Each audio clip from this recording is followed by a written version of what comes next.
Seperti rusa yang haus, rindu aliran sungaimu.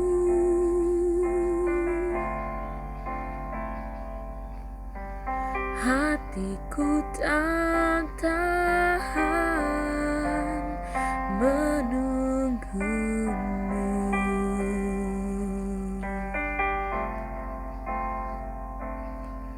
Bagai tanah gersang menanti datangnya hujan,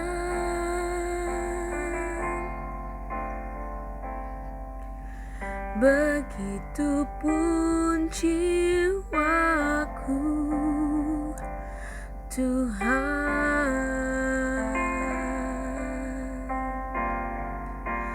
Hanya Engkau,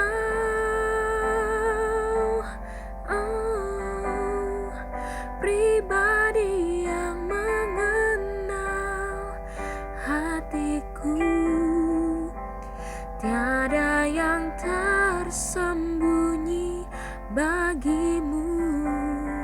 Seluruh isi hatiku Kau tahu, dan bawaku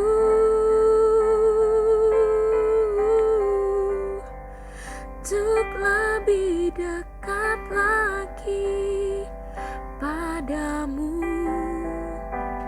tinggal dalam indahnya dekapan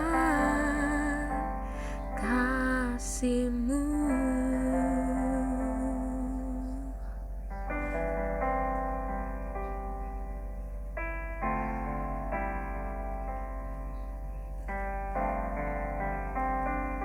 Seperti rusa yang haus, rindu aliran sungaimu.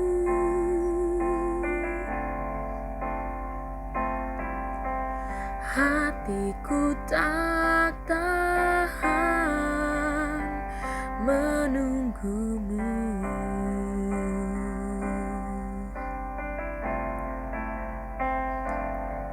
Bagai tanah gersang menanti datangnya hujan,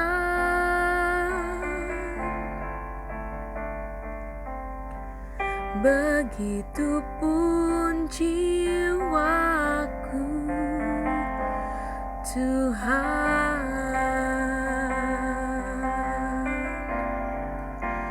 Hanya Engkau, oh, pribadi yang mengenal hatiku. Tiada yang tersembunyi bagimu. Seluruh isi hatiku Kau tahu, dan bawaku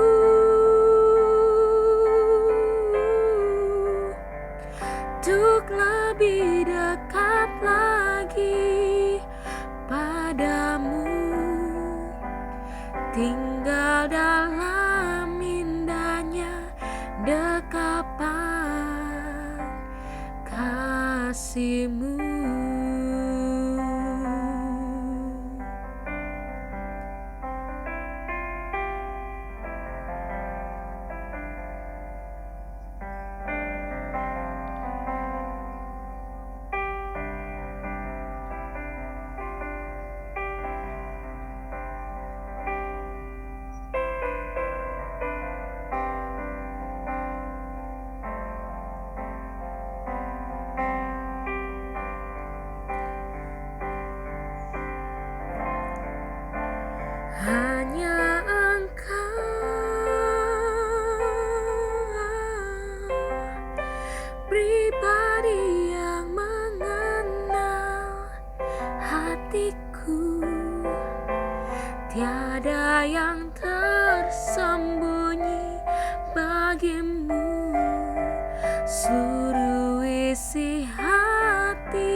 dekat lagi padamu, tinggal dalam indahnya dekapan kasih-Mu.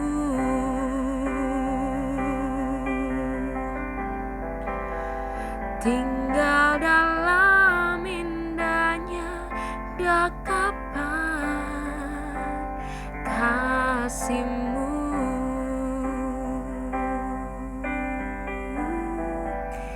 Tinggal dalam indahnya dekapan kasih-Mu.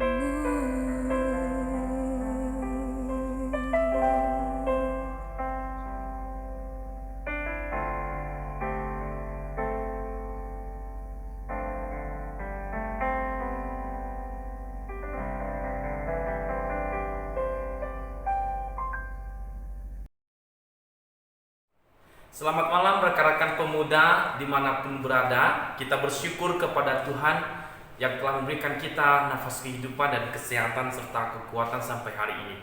Nah, kita masih belum ibadah di gereja secara konvensional. Ibadah pemuda diganti di hari Minggu. Ya, silakan datang beribadah di setiap minggu pada pukul 10. Itu bahasa Indonesia atau malam jam 6.30. Jadi khusus bahasa Indonesia. Nah, nanti mungkin dalam waktu dekat ini saya akan memberikan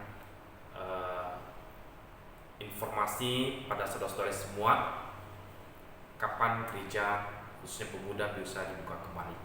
Nah, kita membahas tema di bulan Januari ini tentang pengharapan. Nah, di akhir bulan Januari ini kita membahas tema yang diusulkan oleh rekan-rekan semua, yaitu The Blessing of Hope, berkat dari pengharapan. Pengharapan yang membawa berkat tersendiri bagi setiap kita. Nah, saya mengambil kisah Hana. Kita buka Samuel pasal 1 ayat 9 sampai 18 dan 20. Demikian firman Tuhan. Samuel pasal 1 ayat 9 sampai 18 dan ayat 20. Pada suatu kali setelah mereka habis makan dan minum di Silo, berdirilah Hana sedang Imam Eli duduk di kursi dekat tiang pintu bait suci Tuhan. Dan dengan hati pedih ia berdoa kepada Tuhan sambil menangis terseduh-seduh. Kemudian bernazarlah ia, katanya, Tuhan semesta alam, jika sungguh-sungguh Engkau memperhatikan sengsara hamba-Mu ini dan mengingat kepadaku, dan tidak melupakan hamba-Mu ini, tetapi memberikan kepada hamba-Mu ini seorang anak laki-laki, maka aku akan memberikan dia kepada Tuhan untuk seumur hidupnya, dan pisau cukur tidak akan menyentuh kepalanya. Ketika perempuan itu terus-menerus berdoa di hadapan Tuhan, maka Eli mengamat-amati mulut perempuan itu, dan karena Hana berkata-kata dalam hatinya, dan hanya bibirnya saja bergerak-gerak, tetapi suaranya tidak kedengaran, maka Eli menyangka perempuan itu mabuk. Lalu kata Eli kepadanya, berapa lama lagi engkau berlaku seperti orang mabuk? Lepaskanlah dirimu daripada mabukmu. Tetapi Hana menjawab, bukan tuanku, aku seorang perempuan yang sangat bersusah hati. Anggur ataupun minuman yang memabukkan tidak kuminum, melainkan aku mencurahkan isi hatiku di hadapan Tuhan. Janganlah anggap hamba-Mu ini seorang perempuan dusil, sebab karena besarnya cemas dan sakit hati aku berbicara demikian lama. Jawab Eli, pergilah dengan selamat, dan Allah Israel akan memberikan kepadamu apa yang engkau minta daripadanya. Sesudah itu berkatalah perempuan itu, biarlah hamba-Mu ini mendapat belas kasihan daripadamu. Lalu keluarlah perempuan itu yang mau makan, dan mukanya tidak muram lagi. Ayat 20, maka setahun kemudian mengandunglah Hana dan melahirkan seorang anak laki-laki. Ia menamai anak itu Samuel, sebab katanya, aku telah memintanya daripada Tuhan. Nah, teman-teman, kisah Hana Tentu kita pernah mendengarkan entah dari sekolah minggu atau dari khotbah-khotbah yang dikhotbahkan oleh pendeta. Nah, kita melihat di sini teladan iman daripada Hana. Dia penuh pengharapan kepada Tuhan. Pengharapan itu didasari oleh iman yang teguh, yang kuat kepada Tuhan. Mempercayai Tuhan satu-satunya yang dapat memberikan apa yang akan diharapkan. Nah, Hana dalam hal ini disebutkan dia seorang perempuan yang mandul. Kalau kita memperhatikan Samuel pasal 1, Samuel pasal 2, di situ sebetulnya diuraikan bahwa Hana dia mandul disebabkan karena apa? Kalau kita memperhatikan dengan jelas dikatakan karena Tuhan membuat kandungannya itu tertutup. Jadi Tuhan menutup kandungannya sehingga Hana tidak mendapatkan seorang anak. Ayat 5, pasal 1 ayat 5. Meskipun ia mengasihi Hana, ia memberikan kepadanya hanya satu bagian sebab Tuhan telah menutup kandungannya. Jadi ia mandul. Di dalam permasalahan yang dihadapi oleh Hana, masalahnya adalah madunya atau istri kedua daripada suaminya seringkali menyakiti hatinya. Oh, kamu perempuan tidak memiliki anak atau mandu. Itu aib bagi zaman dulu, bagi orang Israel. Jadi setiap hari dia sakit hati di hadapan Tuhan. Lalu ini permasalahan. Nah, dari sini teman-teman pemuda kita mengetahui bahwa hidup ini tidak pernah terlepas daripada permasalahan dan pergumulannya. Hidup ini memiliki segudang pergumulan yang ada tantangannya sendiri, dan masing-masing kita punya cara untuk menghadapi pergumulan itu dan punya pergumulan atau masalah yang berbeda-beda. Hana memiliki masalah, lalu kemudian kepada siapa ia pergi? Disebutkan di sini Hana datang di hadapan Tuhan. Ia datang kepada Tuhan yang menjadi harapan satu-satunya. Disebutkan di ayat yang ke-9 tadi, di sana dia pergi ke Silo, tentunya mereka pergi ke sana untuk apa? Untuk mempersembahkannya kurban. Mereka pergi ke Bait Allah, dikatakan untuk mempersembahkan kurban sebagaimana semestinya bagi orang Israel. Dan dengan hati pedih, ayat 10, dan dengan hati pedih dikatakan ia berdoa. Dengan hati pedih ia berdoa kepada Tuhan sambil menangis terseduh-seduh. Ini pergumulan berat. Dia merasa terhina, dia merasa hidup tidak ada artinya. Untuk apa hidup ini? Toh juga aku tidak memiliki keturunan. Itu aib bagi perempuan pada zaman itu. Ini masalah. Siapa yang bisa diharapkan? Suaminya? Elkana? Tidak juga. Elkana mengatakan, masa aku yang bisa memberikan anak sih? Tuhan kan yang memberikan anak. Nah, jadi teman-teman, dari sini kita mengetahui bahwa harapan satu-satunya adalah Tuhan. Tetapi kita melihat Hana ketika dia datang kepada Tuhan, dia berharap dan memohon belas kasih Tuhan. Pengharapannya kepada Tuhan tidak berhenti dan terus-menerus dia berharap. Artinya dia memiliki iman yang teguh. Dia terus mempercayai kuasa Tuhan. Dan pada akhirnya ada berkat tersendiri bagi dia. Itulah arti tema ini. Di dalam pengharapan itu ada berkat khusus bagi kita. Hana di tengah-tengah pergumulan yang dihadapinya, yang tidak bisa diselesaikan oleh manusia, maka ia tahu bahwa Tuhanlah yang mampu. Maka dia percaya bahwa Tuhan memberikan jalan keluar. Dan seandainya pun tidak, tetap dia percaya, dia datang kepada Tuhan. Itulah kehidupan seorang Kristen yang sejati. Nah teman-teman yang terkasih, tidak hanya itu, dia terus berdoa dan mencurahkan isi hatinya kepada Tuhan. Ya, kalau kita melihat di sini ya, di ayat yang ke-12, ketika perempuan itu terus-menerus berdoa di hadapan Tuhan, Jadi dia terus-menerus yang mencurahkan isi hatinya di hadapan Tuhan. Dia mencurahkan segala pergumulan yang dihadapinya. Dia tahu bahwa Tuhan harapan.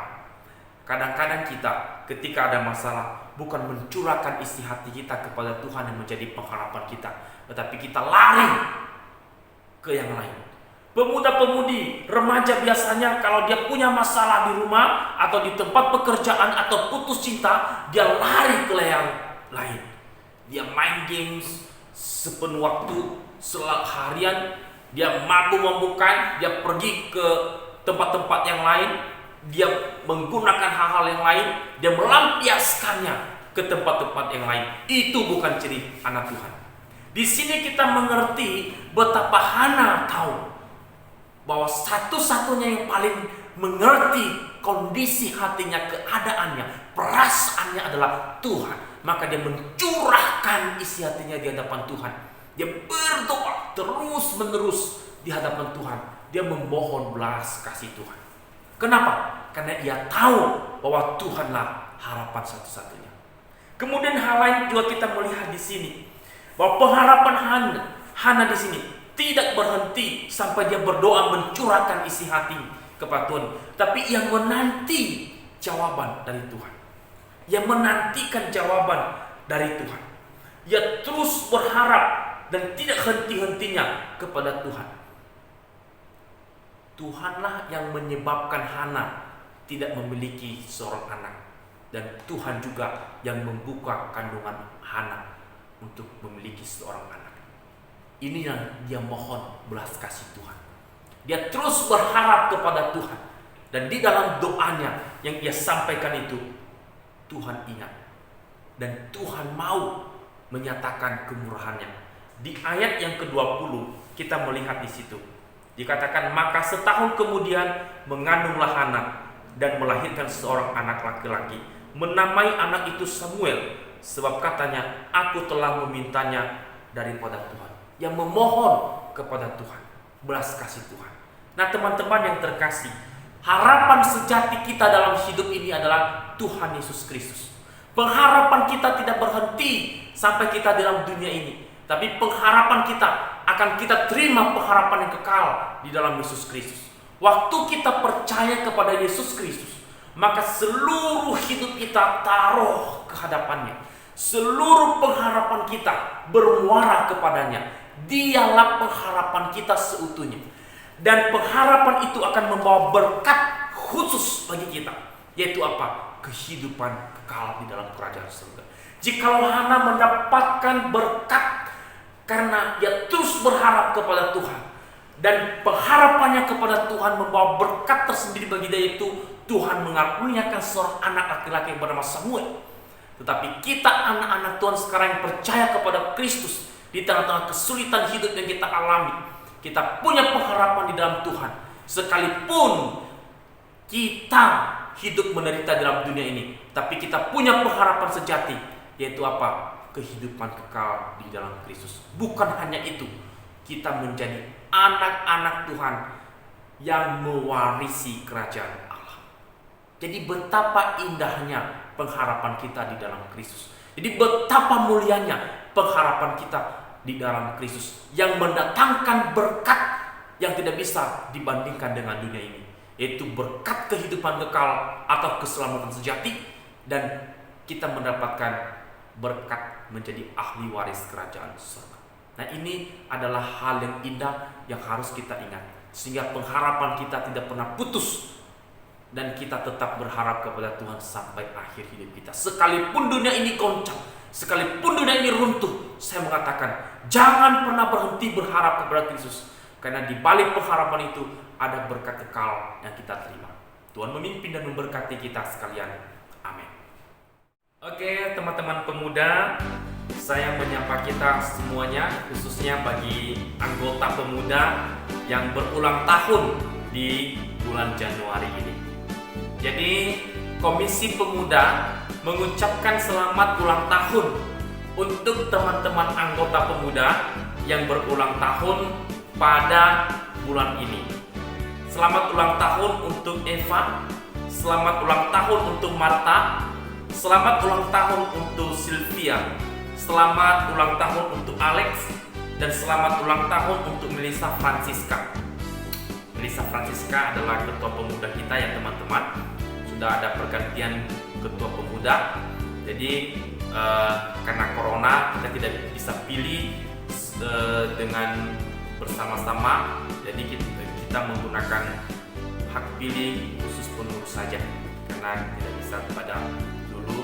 Jadi kita memilih ketua kita karena Devi juga sudah mengakhiri masa lajangnya, jadi juga sekaligus mengakhiri masa jabatannya. Jadi ketua pemuda untuk 1 tahun ini adalah Melissa Francisca.